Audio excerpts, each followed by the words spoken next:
Friends, स्वागत है आपका हमारे यूट्यूब चैनल स्टडी नेटवर्क में। तो फ्रेंड्स, आज का जो हमारा नया टॉपिक है वो है अंटार्कटिका। इसके बारे में आज हम अध्ययन करेंगे। ये एक बहुत एक फैक्ट वाला टॉपिक है, इसे आप ध्यान से समझिएगा। काफ़ी अच्छा टॉपिक है। तो फ्रेंड्स, बिना समय गंवाए इस वीडियो को स्टार्ट करते हैं। अंटार्कटिका, जिसे हम क्या है दक्षिण ध्रुव महाद्वीप के नाम से भी जानते हैं। हम इसकी प्राकृतिक उस पर बात कर लेते हैं कि इसकी प्राकृतिक स्थिति कैसी है। प्राकृतिक स्थिति तो फ्रेंड्स, मैं आपको एक एक करके बता देता हूँ। इसमें जो अंटार्कटिका है, संसार के महाद्वीपों में क्षेत्रफल की दृष्टि से कौन से स्थान पर है? 5वें स्थान पर। जितने ही महाद्वीप है, 7 महाद्वीप हैं, उसमें 5वें स्थान पर कौन सा आता है? ये अंटार्कटिका। फ्रेंड्स, ये चित्र मैंने आपके लिए ही बनाया है अभी। तो फ्रेंड्स, इसी के साथ आप इस वीडियो को लाइक भी कर दीजिएगा। तो फ्रेंड्स, इसी के साथ हम चलते हैं। यह है यूरोप से लगभग 1.25 गुना तथा ऑस्ट्रेलिया से लगभग 2 गुना है। कौन? ये जो अंटार्कटिका है। तथा इसके बाद क्या है, यह पूर्णतः दक्षिणी गोलार्ध में स्थित है, जिसके मध्य में दक्षिणी ध्रुव है। तथा इसकी आकृति है जो प्याज के सदृश है। आप इसकी स्थिति देख सकते हो, किसके समान है? प्याज के, अनियन के समान इसकी जो आकृति है वो है। तथा इसका जो क्षेत्रफल है, ये क्वेश्चन बहुत बार पूछा जाता है, आप इसको नोट कर लीजिएगा। इसका जो क्षेत्रफल है वो है 1,41,00,000।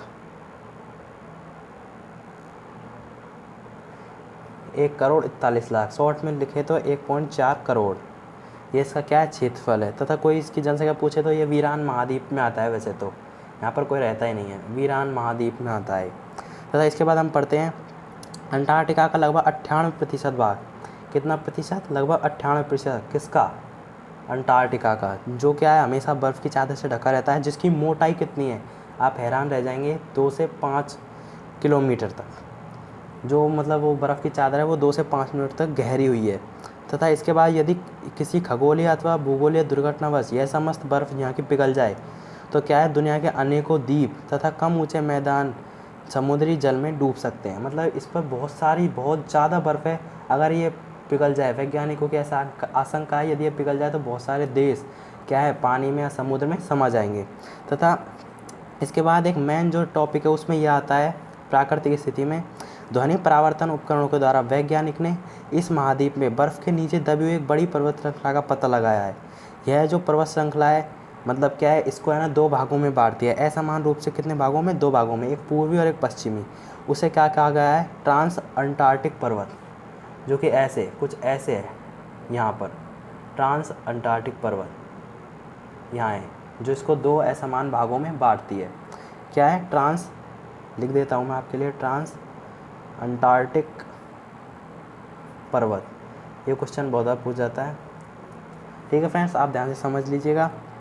2 समान भागों में बांट दिया।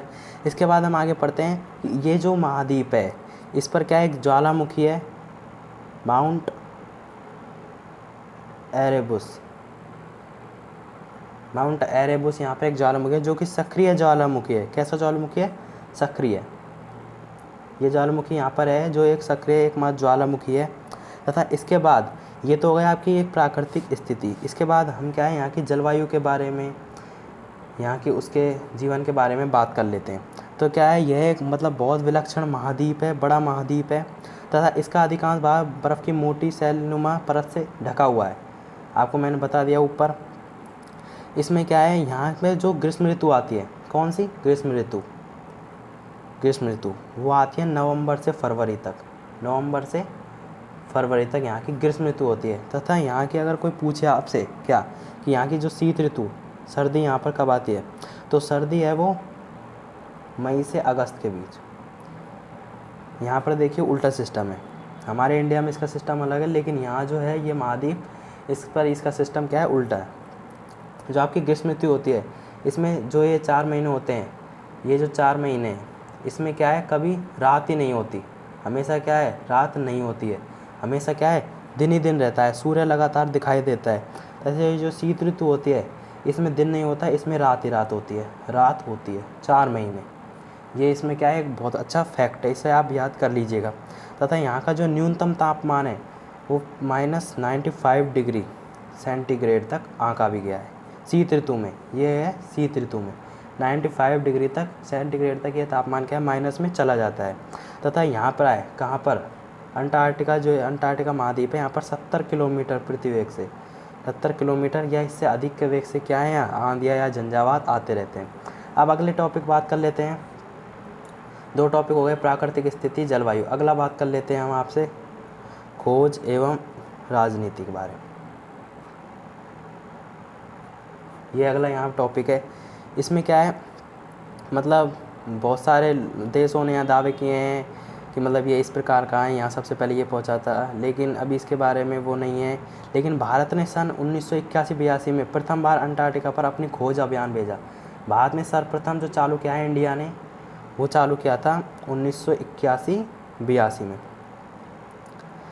जबकि क्या है, मतलब बहुत सारे मतलब वर्षों तक यहाँ पर खोज यात्राएं हुई, परंतु सभी इस महाद्वीप के तट तक समीप होकर ही वापस आ गए, क्योंकि यहाँ दुर्गम परिस्थितियाँ हैं, आपको पता है। इसलिए भारत ने सन 1981-82 में यहाँ पर खोज अभियान चालू किया था। तथा इसके बाद जो है यहाँ पर क्या है, भारत ने मतलब इंडिया ने क्या है अपनी प्रयोगशालाएँ भी स्थापित की हैं, तथा जिस स्थान पर स्थापित किए हैं उस स्थान का नाम है दक्षिण गंगोत्री, या फिर बोल सकते हैं हम इंदिरा शिखर। क्या बोल सकते हैं? इंदिरा शिखर। जिस स्थान पर भारत ने प्रयोगशालाएँ लगाई हैं यहाँ पर, इसे बोल सकते हैं दक्षिण गंगोत्री या फिर इंदिरा शिखर। इसके बाद हम बात कर लेते हैं एक और वनस्पति या संसाधन, वनस्पति संसाधन के बारे में बात कर लेते हैं। यहाँ के क्या है, अधिकतर जो भाग है वो बर्फ़ से ढका हुआ है, यहाँ अधिकतर कोई वनस्पतियाँ नहीं पाई जाती है। लेकिन यहाँ पर क्या है, जो तटवर्ती समीप इलाके हैं वहाँ कुछ कीट पक्षी पाए जाते हैं, तथा समुद्र के किनारों पर आप जानते होंगे पेंगुइन पाया जाता है। तथा यहाँ पर क्या है, सील, वालरस तथा क्रील मछली। कौन सी? क्रील मछली। ये सभी भी यहाँ पर पाए जाते हैं। कोई आपसे पूछे यहाँ पर कौन कौन जीव जंतु पाए जाते हैं तो आप इनका नाम ले सकते हैं।